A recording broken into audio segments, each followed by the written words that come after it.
Hello friends, कक्षा 10वीं के इस वीडियो में आप सभी का स्वागत है। आज हम प्रश्नावली 7.2 पढ़ने जा रहे हैं। तो चलिए वीडियो को शुरू करते हैं। प्रश्नावली हल करने से पहले हम इसके आईएमपी प्रश्नों को देख लेते हैं जो अधिकतर एग्जाम में पूछे जाते हैं। तो यहाँ पर देख सकते हैं मैंने निशान लगाया हुआ है। जो प्रश्न नंबर 1 और प्रश्न नंबर 2 है यह अधिकतर एग्जाम में पूछा जाता है।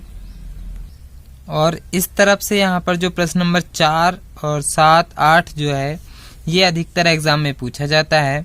इन प्रश्नों की आप फाइनल एग्जाम के लिए अच्छे से तैयारी करेंगे। बाकी मैं इस वीडियो में सभी प्रश्नों को हल करवाऊंगा। तो चलिए बिना किसी देरी के इस वीडियो को शुरू।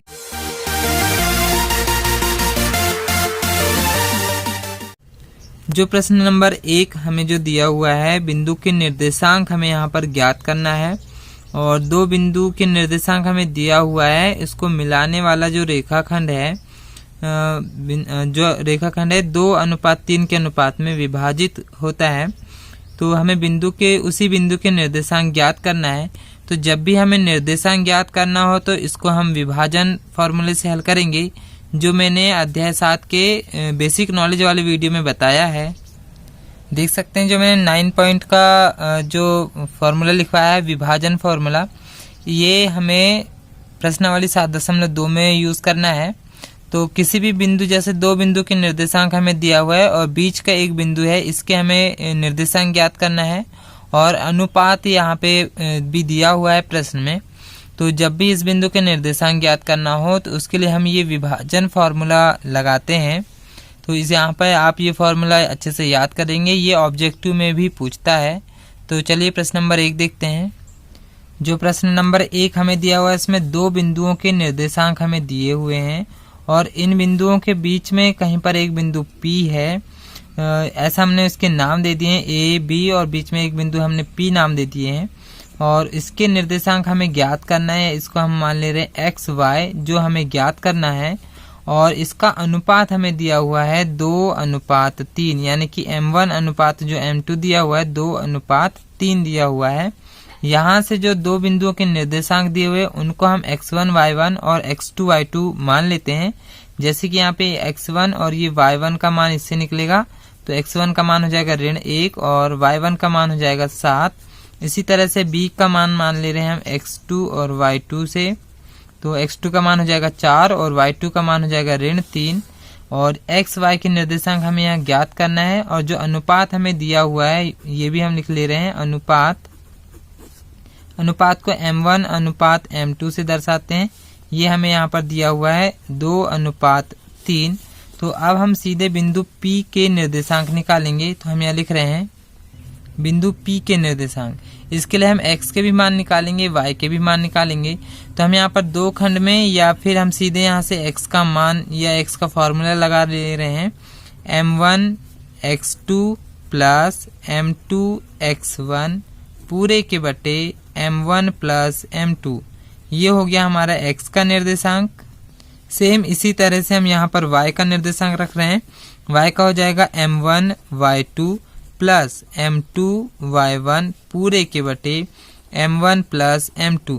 ये फॉर्मूला आप अच्छी तरह से याद करेंगे। पूरी इस प्रश्नावली में यही फॉर्मूले से हमें सवाल हल करने हैं। अब यहाँ पर हम मान रखेंगे। तो m1 का मान हम देख सकते हैं 2 है और m2 का मान है यहाँ पर 3। तो m1 का मान रखेंगे 2 और इनको इस तरह से कोष्टक में रखेंगे। x2 का मान हम यहाँ पर देख ले रहे हैं। x2 का मान है हमारे पास 4 प्लस m2 का मान है हमारे पास 3 और x1, यहाँ पर x1 का मान है हमारे पास -1 और पूरे के बटे m1 प्लस m2 यानी कि 2-3। इसी तरह से इस तरफ में y के भी मान रखेंगे। m1 का मान वही 2 और y2 का मान हो जाएगा -3 प्लस m2 का मान हो जाएगा 3 और y1 का मान हो जाएगा 7 और पूरे के बटे m1 प्लस m2 यानी कि 2-3। अब यहाँ पर हम 2 कोष्टक जो लगाए हैं उनका गुणा कर ले रहे हैं। तो x बराबर 4 दूनी 8 और यहाँ पर देखेंगे ये प्लस है, ये माइनस है, तो प्लस माइनस का माइनस हो जाएगा, 3 एकम 3 और पूरे के बटे ये हो जाएगा 5। इसी तरह से y का मान हो जाएगा 3 दूनी 6 और ये माइनस चिन्ह आएगा और प्लस और 7 या 21 हो जाएगा पूरे के बटे 5। यहाँ पे हम देखेंगे 8 में से 3 यहाँ घट जाएगा तो ये x बराबर हो रहा है 5 और बटे में भी है 5। यहाँ पर देखेंगे 21 में से 6 ये भी घट रहा है तो 21 में से 6 घटा देंगे तो यहाँ पर बचेगा 15 और पूरे के बटे 5 है। बड़ी संख्या के सामने का धन चिन्ह जाएगा। 5 से देखेंगे 15 कट जाएगा 3 बार में। यहाँ पर 5 से 5 एक बार में कटेगा। यहाँ पर x का मान आ रहा है 1 और यहाँ पे y का मान आ रहा है 3। तो इसका मतलब हमारे बिंदु P के निर्देशांक आ चुके हैं। हमने बिंदु P के निर्देशांक को x y माने थे तो x का मान हमारा आ चुका है 1 और y का मान आ चुका है 3। तो इस तरह से बिंदु P के निर्देशांक आ गए 1 3। तो ये क्वेश्चन हमारा हो चुका है। नेक्स्ट क्वेश्चन देखते हैं। अब यहाँ पर जो प्रश्न नंबर 2 है इसमें 2 बिंदुओं के निर्देशांक हमें दिया हुआ है और इसको जोड़ने वाले रेखाखंड को समत्रिभाजित करने वाले बिंदुओं के निर्देशांक हमें ज्ञात करना है। तो आइए देखते हैं। देखेंगे इस तरह से हम A और D जो हमें बिंदुओं के निर्देशांक दिए हुए इसको हम मान ले रहे हैं A और D और इसको समत्रिभाजित करने वाले बिंदुओं के निर्देशांक हमें ज्ञात करना है। तो हम बीच में 2 बिंदु ऐसे बराबर बराबर दूरी पर ले रहे हैं। तो यहाँ पर देखेंगे ये वाला पार्ट ये और ये ऐसे 3 पार्ट यहाँ पर बराबर बराबर हो रहे हैं तो इसलिए ये समत्रिभाजित हो रहे हैं। तो इनके सभी के जो अनुपात हो जाएगा या यहाँ से यहाँ तक की दूरी का जो अनुपात होगा समान होगा। तो हम तीनों के अनुपात को हम यहाँ पर 1-1 मान ले रहे हैं। तो सभी का अनुपात यहाँ पर 1-1 होगा। तो सबसे पहले हम यहाँ पे किसी एक बिंदु के निर्देशांक ज्ञात करेंगे। पहले A के निर्देशांक हमें यहाँ पर दिया हुआ है। तो A के निर्देशांक हमें दिया हुआ है 4 ऋण 1 और D के निर्देशांक दिया है ऋण 2 ऋण 3। इस तरह से यहाँ पर दिया हुआ है। सबसे पहले हम बिंदु C के निर्देशांक निकालेंगे। तो हम यहाँ लिख ले रहे हैं बिंदु C के लिए। अब C के लिए हम सबसे पहले x1 और y1 के मान देख ले रहे हैं। x1 का मान तो यही रहेगा। x1 का मान हो जाएगा 4 और y1 का मान हो जाएगा ऋण 1। इसी तरह से x2 का मान यहाँ पर हो जाएगा ऋण 2 और y2 का मान यहाँ पर हो जाएगा ऋण 3। इस तरह से ये दोनों के निर्देशांक तो यही रहेंगे। अब यहाँ पर हम देखेंगे अनुपात।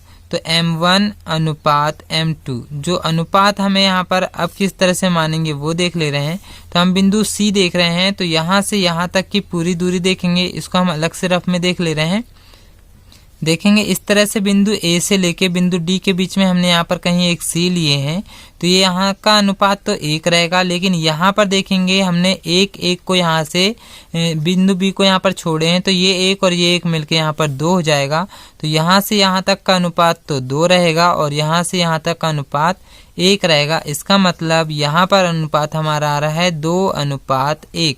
जब बिंदु C के लिए निर्देशांक निकालेंगे तब अनुपात 2:1 हो जाएगा। तो ये हमारा अनुपात हो चुका है। अब हम बिंदु जो C है उसके निर्देशांक को हम यहाँ पर मान ले रहे हैं x y। तो इसके निर्देशांक के लिए सबसे पहले x का मान हम लिखेंगे यहाँ पर x का फॉर्मूला। तो x बराबर हो जाएगा m1 x2 plus m2 x1 पूरे के बटे m1 प्लस m2। सेम ऐसे ही y के लिए हो जाएगा m1 y2 plus m2 y1 पूरे के बटे m1 प्लस m2। अब हम यहाँ पर मान रख ले रहे हैं। m1 का मान देखेंगे हमारे पास है 2, x2 का मान है हमारे पास ऋण 2 प्लस m2 का मान है 1 और x1 का मान हो जाएगा 4 पूरे के बटे m1 प्लस m2 यानी कि 2-1। सेम ऐसे ये x का हुआ, इसी तरह से y का रख ले रहे हैं। m1 का मान हो जाएगा हमारा 2 और y2 का मान हो जाएगा ऋण 3 और m2 का मान है यहाँ पर 1 और m1 का मान हो जाएगा ऋण 1 और पूरे के बटे m1 प्लस m2 यानी कि 2-1। अब यहाँ पर हम इसको हल कर ले रहे हैं। तो 2 और 2 का गुणा करेंगे तो 2 दूनी 4 और यहाँ ऋण चिन्ह है तो ऋण भी आएगा सामने प्लस 4 एकम 4 पूरे के बटे 2 और 1 3 हो जाएगा। इसी तरह से यहाँ पर y का निकालेंगे तो 3 दूनी 6 हो जाएगा और ऋण चिन्ह आएगा प्लस यहाँ पर देखेंगे प्लस है और यहाँ पर माइनस है तो प्लस माइनस का माइनस हो जाएगा 1 एकम 1, पूरे के बटे 2 और 1 3 हो जाएगा। तो यहाँ पर धन ऋण तो ये घट जाएगा, तो 4 में से 4 घटा देंगे तो ये हो जाएगा 0 के बटे में 3। और इस तरफ में ये ऋण ऋण ये तो जुड़ जाएगा, तो ऋण 7 बटे 3 आ जाएगा यहाँ पर। तो यहाँ पे 3 से 0 में भाग दे देंगे तो x का बराबर में आ जाएगा 0, और यहाँ पे आ रहा है ऋण 7 बटे 3। इसका मतलब हमारा बिंदु C के निर्देशांक x y बराबर आ चुका है हमारा 0 और ऋण 7 के बटे 3। ये हमारा बिंदु C के निर्देशांक हो चुके। इसके बाद अब हम यहाँ पर बिंदु B के निर्देशांक निकालेंगे।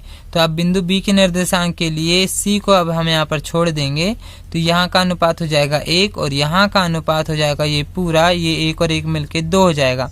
तो यहाँ तक का अनुपात पूरा 2 और यहाँ का अनुपात 1 हो जाएगा। इसी तरह से अब हम जब B के लिए निकालेंगे तो बिंदु B यहाँ पर आ जाएगा, तो यहाँ का तो अनुपात 1 ही रहेगा, लेकिन यहाँ पर 1 और 1 को यहाँ जुड़ जाएगा ये वाला, तो ये पूरी लाइन यहाँ पे अनुपात 2 हो जाएगी। तो देखेंगे x1 y1 x2 y2 के मान तो सेम वही रहेंगे, लेकिन यहाँ पे m1 अनुपात m2 जो है अनुपात यहाँ पर चेंज हो जाएगा। तो m1 अनुपात m2 बराबर हो जाएगा 1:2। इस बार अनुपात चेंज हो जाएगा। तो अब हम सीधे बिंदु B में x का मान निकाल ले रहे हैं, यानी x का formula m1 x2 plus m2 x1 पूरे के बटे m1 प्लस m2। इसी तरह से y का रखेंगे m1 y2 plus m2 y1 पूरे के बटे m1 प्लस m2। यहाँ पर हम एक एक करके मान रख ले रहे हैं। m1 का मान है हमारे पास 1 और x2 का मान है हमारे पास ऋण 2 प्लस m2 का मान है 2 और x1 का मान है 4 पूरे के बटे m1 प्लस m2 यानी कि 1:2।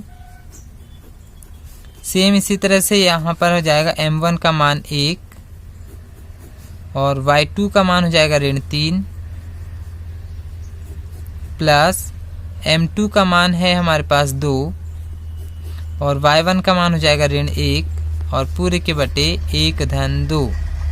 अब हम यहाँ पर इसको गुणा कर ले रहे हैं, तो यहाँ x बराबर 2 और 1 का गुणा करेंगे तो 2 एकम 2 और ऋण चिन्ह आएगा प्लस 4 दूनी 8 पूरे के बटे 3 हो जाएगा। इसी तरह से y में 3 एकम 3 और ऋण चिन्ह आएगा और प्लस माइनस का यहाँ माइनस 2 एकम 2 और पूरे के बटे 3 हो जाएगा। इस तरफ में देखेंगे 8 में से 2 यहाँ घट जाएगा तो x बराबर 6 पूरे के बटे 3 और यहाँ पे y बराबर ऋण ऋण यहाँ पर जुड़ जाएगा तो 3 और 2 5, तो बड़ी संख्या के सामने का ऋण चिन्ह तो 5 के बटे 3 हो जाएगा। तो यहाँ देखेंगे 3 से यहाँ पर 6 कट जाएगा 2 बार में, तो यहाँ x बराबर आ रहा है 2 और यहाँ y बराबर आ रहा है ऋण 5 के बटे 3। तो अब हम यहाँ लिख सकते हैं बिंदु B के निर्देशांक x y बराबर, यहाँ पर पहला निर्देशांक आया 2 और इधर पे आया ऋण 5 के बटे 3। तो ये हमारा प्रश्न नंबर 2 भी हो चुका है। नेक्स्ट क्वेश्चन देखते हैं। यहाँ पर देखेंगे जो प्रश्न नंबर 3 है ये काफी बड़ा है, ये एग्जाम में नहीं पूछा जाता, तो इसलिए हम ये वाला क्वेश्चन यहाँ पर स्किप कर रहे हैं, छोड़ रहे हैं। हम ये वाला क्वेश्चन नहीं करेंगे, हम यहाँ पर सीधे प्रश्न नंबर 4 करेंगे जो IMP है। तो यहाँ पर देखते हैं 2 बिंदु के निर्देशांक यहाँ दिया हुआ है, इसको जोड़ने वाला जो रेखाखंड का उसका भी बिंदु हमें दिया हुआ है, किस अनुपात में विभाजित करते हैं, मतलब इसमें हमें अनुपात ज्ञात करना है। तो जो मैंने बेसिक नॉलेज वाला जो वीडियो बनाया अध्याय 7 का, उसमें जब हमें अनुपात ज्ञात करना हो उसके लिए मैंने अलग से एक फॉर्मूला लिखाया है, उसको हम देख लेते हैं। देखेंगे यहाँ पर मैंने अनुपात ज्ञात करने के लिए एक फॉर्मूला लिखाया है। अनुपात को हम m1 m2 जो मानते हैं उसको हम यहाँ पर k/1 ऐसा मान लेंगे, और जो बिंदु के निर्देशांक है ये हमें बीच वाले बिंदु के निर्देशांक दिया रहेगा, और ये जो फॉर्मूला हम अभी तक लगाते आ रहे हैं वहाँ m1 m2 की जगह k और 1 आ जाएगा। तो सेम वही फॉर्मूला है, बस अनुपात को हम k/1 मान लेंगे और इस तरह से हम इसको हल करेंगे। तो ये फॉर्मूला भी आप लोग याद करेंगे। तो आइए देखते हैं। देख सकते हैं जो प्रश्न नंबर 4 है उसमें 2 बिंदुओं के निर्देशांक हमें पहले से दिया है। तो बिंदु A के निर्देशांक को हम मान ले रहे हैं ऋण 3 और 10, और जो बिंदु B है उसके निर्देशांक 6 और ऋण 8 मान ले रहे हैं, और जो इनको जोड़ने वाला जो रेखाखंड है बिंदु ऋण 1 और 6, तो इसको मान ले रहे हैं हम ऋण 1 और 6 किस अनुपात में विभाजित करता है बोल रहा है, तो अनुपात को हम मान ले रहे हैं k अनुपात 1 में विभाजित करता है। इस तरह से हम इसको मान ले रहे हैं। तो यहाँ लिख ले रहे हैं, पहले ये जो मान होगा ये x1 y1 का मान होगा, यानी कि ऋण 3 और 10 x1 y1 के मान होंगे। ये वाला जो मान है कैपिटल X और कैपिटल Y का मान होगा, यानी कि ऋण 1 और 6। और ये जो मान है x2 y2 का मान होगा, तो x2 का मान 6 और y2 का मान ऋण 8 होगा। इस तरह से हम इसको मान ले रहे हैं। और जो अनुपात है हम यहाँ मान ले रहे हैं, माना अनुपात m1 अनुपात m2 बराबर k अनुपात 1। इस तरह से हम इसको अनुपात मान ले रहे हैं। तो अब हम सीधे फॉर्मूला लगा रहे हैं x वाला। तो x का सूत्र हो जाएगा k x2 प्लस x1 पूरे के बटे k प्लस 1, ये x का फॉर्मूला हो जाएगा। इसी तरह से y का k y2 प्लस y1 पूरे के बटे k प्लस 1। m1 m2 की जगह यहाँ पर k और 1 आया है, सेम ऐसे m1 m2 की जगह k प्लस 1 आ रहा है। तो फॉर्मूला उसी से निकला है k अनुपात ज्ञात करने के लिए। अब हम यहाँ पर मान रखेंगे तो देखेंगे कैपिटल X और ये कैपिटल Y है। तो X का मान है हमारे पास ऋण 1, यहाँ रख लेते हैं ऋण 1 बराबर k ऐसे ही रहेगा। x2 का मान हम रख ले रहे हैं 6 प्लस x1 का मान रखेंगे ऋण 3 और पूरे के बटे k प्लस 1। सेम इसी तरह से यहाँ पर भी कैपिटल Y का भी मान है हमारे पास 6, तो यहाँ y न रख के हम मान रख ले रहे हैं 6 और यहाँ पर k वैसे ही रहेगा। और y2 का मान है हमारे पास ऋण 8 प्लस y1 का मान है हमारे पास 10, तो इसको कोष्टक में रखने की जरूरत नहीं है। और k प्लस 1 नीचे उसी तरह से हो जाएगा। यहाँ पर अब हम नीचे से k प्लस 1 को इस तरफ पक्षांतर कर रहे हैं, तो k प्लस 1 इधर पे गुणा में जाएगा, तो ऋण 1 इसको भी कोष्टक में रख दे रहे हैं गुणा k प्लस 1। इस तरफ ये भाग वाला इधर पे गुणा में जाएगा बराबर यहाँ पे 6 और k का गुणा कर दे रहे हैं, तो 6 और k का गुणा होके हो जाएगा 6k।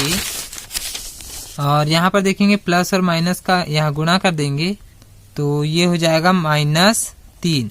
सेम ऐसे ही अब इस तरफ में भी करेंगे। यहाँ पे इस तरफ में 6 है और k प्लस 1 का इधर पे पक्षांतर करेंगे तो इधर पे गुणा में जाएगा बराबर इस तरफ में ऋण 8 और k का गुणा करेंगे तो ऋण 8k हो जाएगा प्लस इस तरफ में हो जाएगा 10। अब हम यहाँ पर क्या करें, ये इसका कोष्टक अलग कर ले रहे हैं। ऋण 1 का गुणा यहाँ अंदर करेंगे तो ऋण 1 का k में करेंगे तो ये हो जाएगा ऋण k और ऋण 1 का धन 1 में करेंगे तो ऋण 1 होगा बराबर 6k ऋण 3। सेम ऐसे यहाँ पर भी करेंगे, 6 का गुणा k में करेंगे तो 6k होगा धन 6 का गुणा 1 में करेंगे तो 6 एकम 6 बराबर ऋण 8k धन 10। इस तरफ से हो जाएगा। तो यहाँ पर k वालों को एक पक्ष में करेंगे और संख्या को दूसरे पक्ष में, तो इस तरफ में तो ऋण k है ही और यहाँ से धन 6k इस तरफ आके ऋण 6k हो जाएगा बराबर में है ऋण 3 और ऋण 1 इस तरफ जाके धन 1 हो जाएगा। सेम ऐसे यहाँ पे 6k वाला तो इसी तरफ रहेगा, ऋण 8k इस तरफ आके धन 8k हो जाएगा बराबर में यहाँ पर तो 10 है और धन 6 इस तरफ जाके ऋण 6 हो जाएगा। यहाँ पर देखेंगे ऋण ऋण तो ये जुड़ जाएगा तो 6k और 1k ऐसा मिलके ये हो जाएगा ऋण 7k। बड़ी संख्या के सामने का ऋण चिन्ह लगाएंगे और बराबर में ऋण 3 और धन 1, धन ऋण यहाँ पे घट जाएगा तो यहाँ हो जाएगा ऋण 2। बड़ी संख्या के सामने का ऋण चिन्ह लगाएंगे। सेम ऐसे यहाँ पर 6k और 8k ये दोनों जुड़ जाएंगे तो 8 और 6 यहाँ पे हो जाएगा 14k बराबर 10 में से 6 यहाँ पे घट जाएगा तो यहाँ बचेगा 4। अब हम यहाँ से ऋण 7 को पूरा पक्षांतर करेंगे तो k बराबर ऋण 2 के बटे में जाएगा ऋण 7। देखेंगे ऋण से ऋण यहाँ कट जाएगा, k बराबर आ रहा है 2/7। सेम ऐसे यहाँ पे 14 इधर भाग में जाएगा तो k बराबर 4 के बटे 14 हो जाएगा। तो देखेंगे 2 से ये कट जाएगा, 2 दूनी 4, 2 सत्ते 14। तो यहाँ पर भी k का मान आ रहा है 2/7। दोनों जगह k के मान समान आ गए, मतलब हमने यहाँ पे दोनों जगह के मान सही रखे हैं।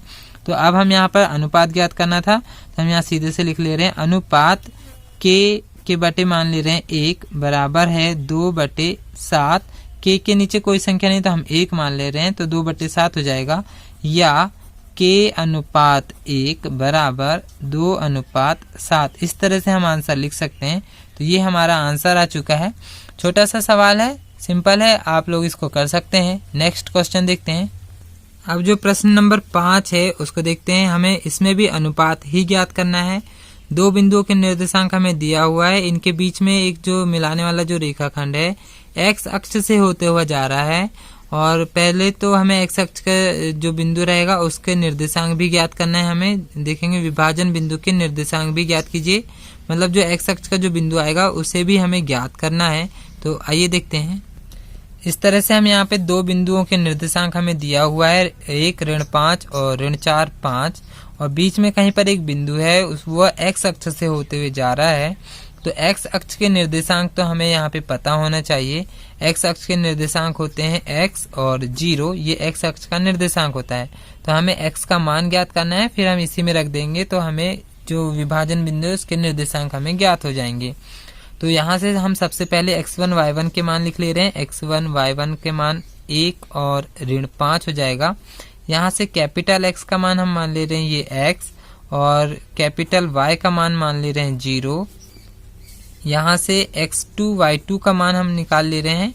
x2 का मान है -4 और y2 का मान हो जाएगा 5। और अब हम यहाँ पे अनुपात भी ज्ञात करना है, तो हम यहाँ पर अनुपात मान ले रहे हैं। तो अनुपात वही हो जाएगा k अनुपात 1। इस तरह से हम अनुपात मान ले रहे हैं क्योंकि हमें अनुपात नहीं पता है, ज्ञात करना है।